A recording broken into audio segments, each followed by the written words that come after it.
Hello. आज हम लोग पेरिकार्डियम का पार्ट 2 वीडियो देखेंगे। जैसा कि हमने पार्ट 1 में देखा था कि pericardium is a fibroserous sac which is having an outermost fibrous layer and inner serous sac. This serous sac has two layers, parietal layer and a visceral layer also known as epicardium. तो ये जो parietal और जो visceral layer है, इसको हमने समझा था कि कैसे हार्ट इसमें इन्वेजिनेट होता है इस सीरस सैक में, और कैसे ये सीरस सैक या सीरस कैविटी दो लेयर्स बना देती है, पैराइटल और विसरल लेयर।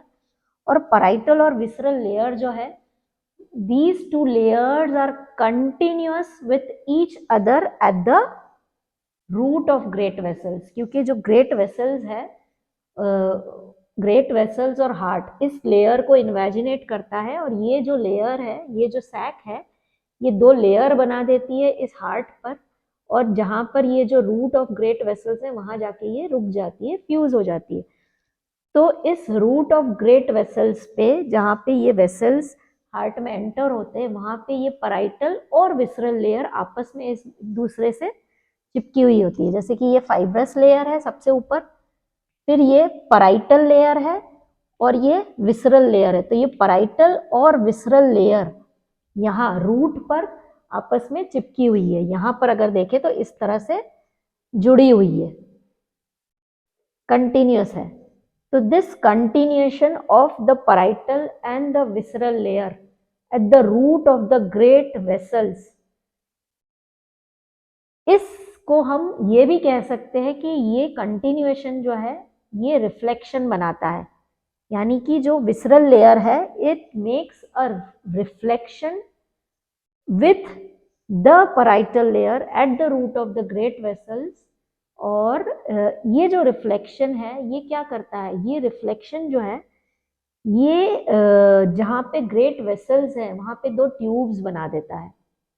ग्रेट वेसल्स कौन सी है, हमारी एओर्टा है और पल्मोनरी ट्रंक है, superior vena cava, inferior vena cava और पल्मोनरी वेन्स। तो this reflection of the visceral pericardium or the epicardium at the root of the great vessel forms tubes, and they are two in number, two tubes। arterial end पे ये बनाती है arterial tube और venous end पे बनाती है venous tube। तो arterial tube में हमारी रहेगी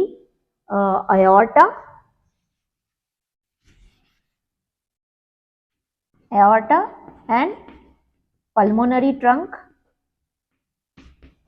और वीनस ट्यूब में हमारी superior vena cava, inferior vena cava and 4 pulmonary veins.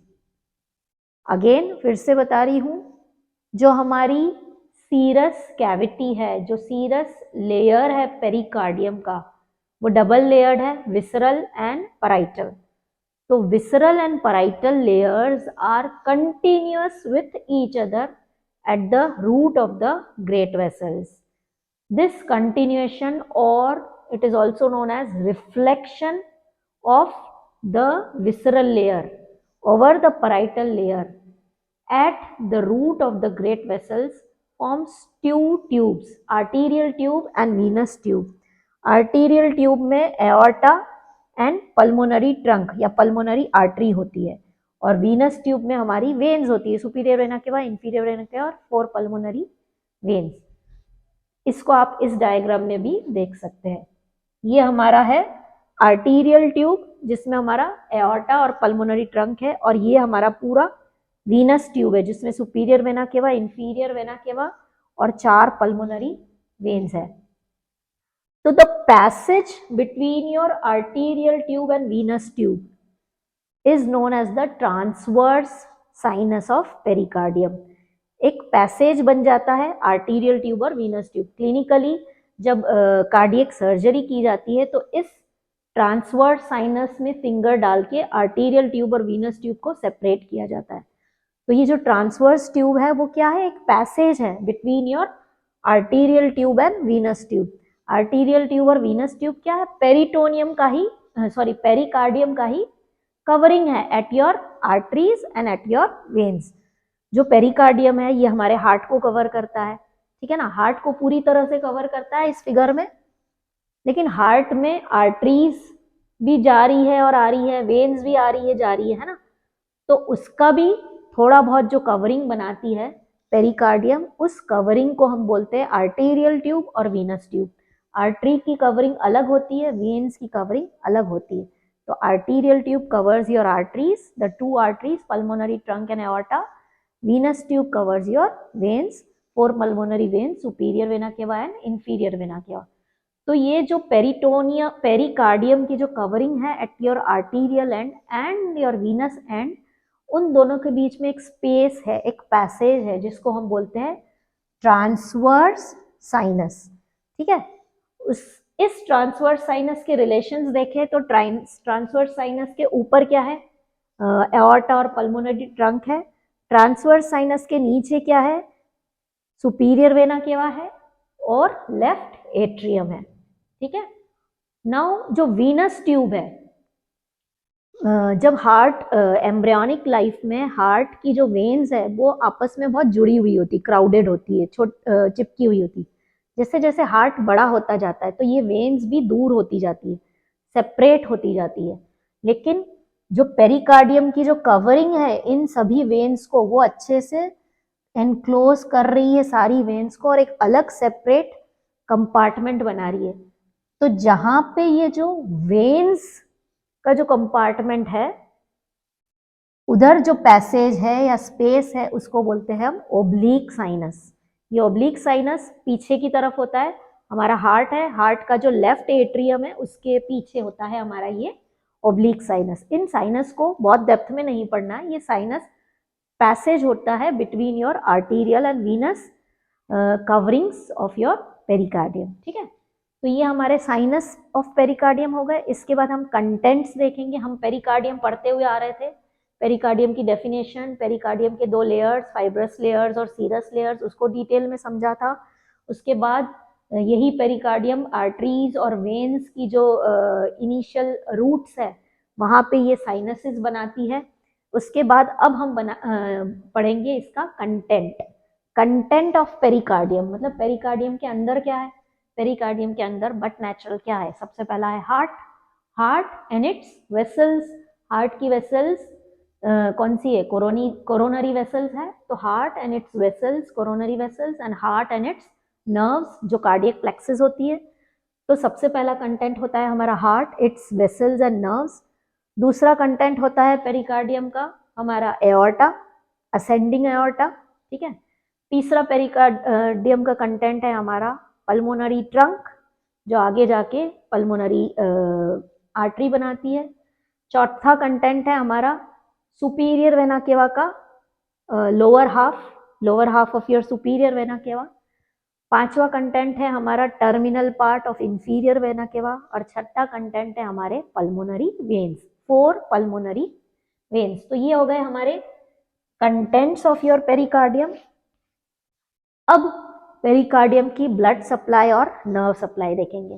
Blood supply and nerve supply को समझना है। जो इसकी ब्लड सप्लाई है वो क्या होगी, क्योंकि pericardium is divided into fibrous, parietal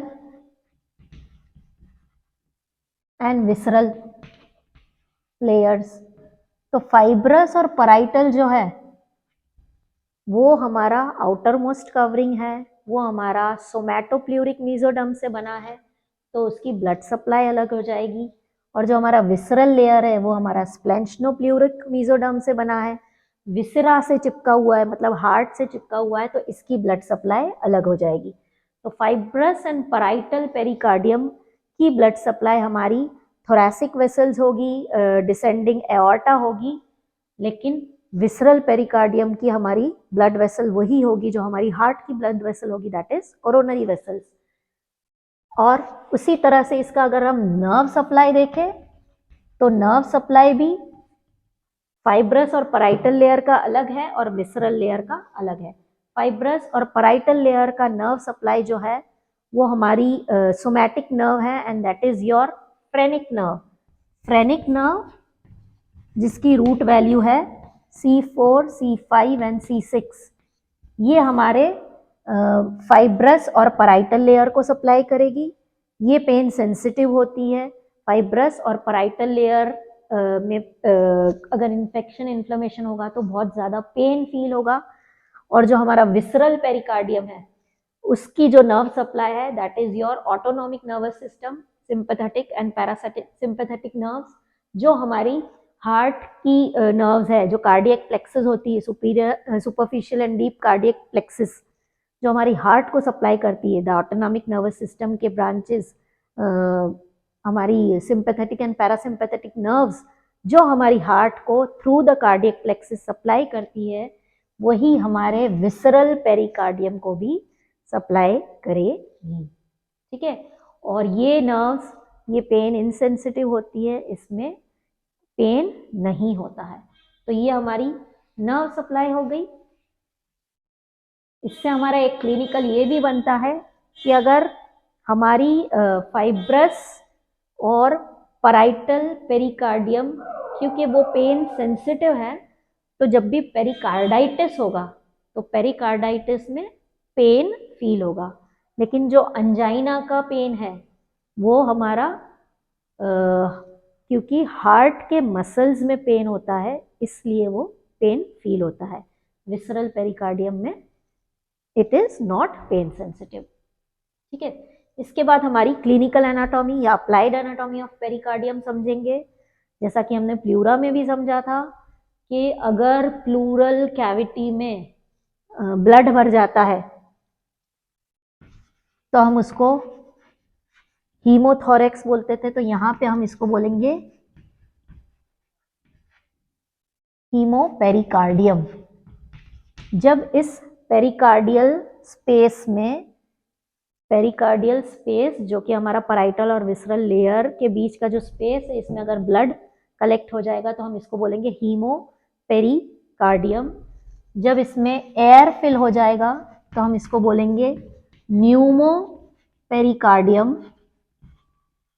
और जब इसमें एक्स्ट्रा फ्लूइड फिल हो जाएगा तो हम इसको कहेंगे, जब एक्सेस फ्लूइड हो जाएगा फिल तो हम इसको कहेंगे पेरिकार्डियल एफ्यूजन और कार्डियक टेम्पोनेड। हमने प्लूरा में भी प्लूरल एफ्यूजन समझा था, वैसे ही पेरिकार्डियम में भी एक्सेस फ्लूइड फिलअप हो जाएगा तो उसको हम बोलेंगे पेरिकार्डियल एफ्यूजन या फिर कार्डियक टेम्पोनेट। कार्डियक टेम्पोनेट में क्या होता है या पेरिकार्डियल एफ्यूजन में क्या होता है, जैसे जैसे पानी भरता जाएगा तो हमारा जो हार्ट है वो कंप्रेस होता जाएगा, है ना, क्योंकि बाहर जो फाइब्रस लेयर है वो तो उसको फूलने नहीं देगा। तो पानी जो फिलअप हो रहा है वो क्या करेगा, हमारे हार्ट को कंप्रेशन करेगा। हार्ट को कंप्रेस करेगा तो हमारा फिलिंग नहीं हो पाएगा। हार्ट में जो सुपीरियर वेना क्या और इंफीरियर वेना क्या से जो ब्लड आ रहा है, फिलिंग नहीं हो पाएगा प्रॉपरली। फिलिंग नहीं हो पाएगा तो फिल आउट भी नहीं होगा, मतलब कार्डियक आउटपुट भी हमारा कम हो जाएगा। तो ऐसी कंडीशन को हम कार्डियक टेम्पोनेट कहते हैं। और जब इस तरह से फ्लूइड फिल हो जाता है हमारी पेरिकार्डियल कैविटी में तो उसको रिमूव करना ज़रूरी हो जाता है, वरना हमारा हार्ट काम नहीं करेगा प्रॉपरली, है ना। तो जो removal of your pericardial fluid है उसको हम बोलते हैं पेरिकार्डियोसेंटेसिस।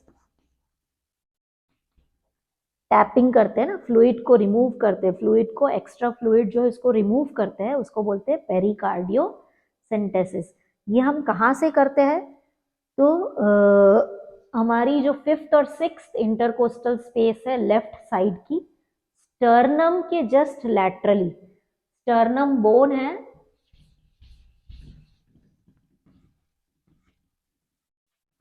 ये हमारा स्टर्नम है और यहां से हमारी 5th और 6th इंटरकोस्टल स्पेस, ये 7th है, ठीक है।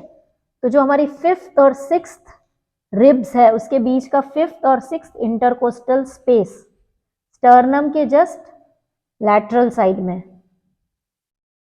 ऑन योर लेफ्ट साइड, वहां से हम या तो नीडल डालेंगे या फिर ये जो जिफॉइड प्रोसेस है, स्टर्नम की बॉडी के नीचे जिफॉइड प्रोसेस है, जिफॉइड प्रोसेस और यहाँ पे जो कोस्टल मार्जिन बन रहा है उसके बीच में से भी हम नीडल को डालेंगे upward backward to your left. वहां पे नीडल डाल के हम फ्लूइड को टैपिंग करेंगे, दैट इज कॉल्ड पेरिकार्डियोसेंटेसिस। तो ये आपकी क्लिनिकल एनाटॉमी कंप्लीट हो गई पेरिकार्डियम की। पेरिकार्डियम हमारा पूरी तरह से पार्ट 1 और पार्ट 2 में हमने अच्छे से समझा, उसका डेफिनेशन, उसके फीचर्स, उसके फंक्शंस, उसके 2 layers, fibrous and serous layer, और ये सीरस लेयर कैसे 2 लेयर बनाता है, parietal visceral, through invagination of your heart, और इसमें कैसे फ्लूइड होता है जो लिब्रिकेशन का काम करता है, और यही पेरिकार्डियम हार्ट की जो वेसल्स है वहाँ पे जो लेयर या कवरिंग बनाती है, या फिर आर्टीरियल या विसरल ट्यूब बनाती है, जिसके बीच की स्पेसेस को हम कार्डियक साइनसेस बोलते हैं, जो कि ट्रांसवर्स साइनस और ओब्लिक साइनस है जो हार्ट के पीछे की तरफ होते हैं। उसके बाद पेरिकार्डियम के कंटेंट्स क्या है, तो पेरिकार्डियम के कंटेंट्स हार्ट और उसके सारे वेसल्स हैं। उसके बाद पेरिकार्डियम की ब्लड सप्लाई, पेरिकार्डियम की नर्व सप्लाई, तो ब्लड सप्लाई में आउटर लेयर की ब्लड सप्लाई अलग हो जाएगी और विसरल लेयर की अलग हो जाएगी। वैसे ही नर्व सप्लाई देखेंगे तो फाइब्रस लेयर और पैराइटल लेयर की नर्व सप्लाई फ्रेनिक नर्व हो जाएगी, और विसरल लेयर जो है आपका पेरिकार्डियम का, उसकी नर्व सप्लाई हमारी कार्डियक नर्व्स या ऑटोनोमिक नर्व्स हो जाएंगी। उसके बाद पेरिकार्डियम का अप्लाइड एनाटॉमी, जिसमें पेरिकार्डियल कैविटी में फ्लूइड फिल हो सकता है, ब्लड फिल हो सकता है, एयर फिल हो सकता है, हीमोथोरैक्स कहेंगे, हीमोपेरिकार्डियम कहेंगे, न्यूमोपेरिकार्डियम कहेंगे, एंड पेरिकार्डियल इफ्यूजन या कार्डियक टेम्पोनेट कहेंगे। और एक्सेस फ्लूइड को रिमूव करने को हम पेरिकार्डियोसेंटेसिस कहेंगे, और उसके लिए नीडल किस पोजीशन से डाल के हमको फ्लूइड की टैपिंग करनी है। ये हमारी क्लिनिकल अप्लाइड भी कंप्लीट होती है, और यहाँ पे हमारा पूरा पेरिकार्डियम फिनिश होता है। ठीक है, थैंक यू सो मच।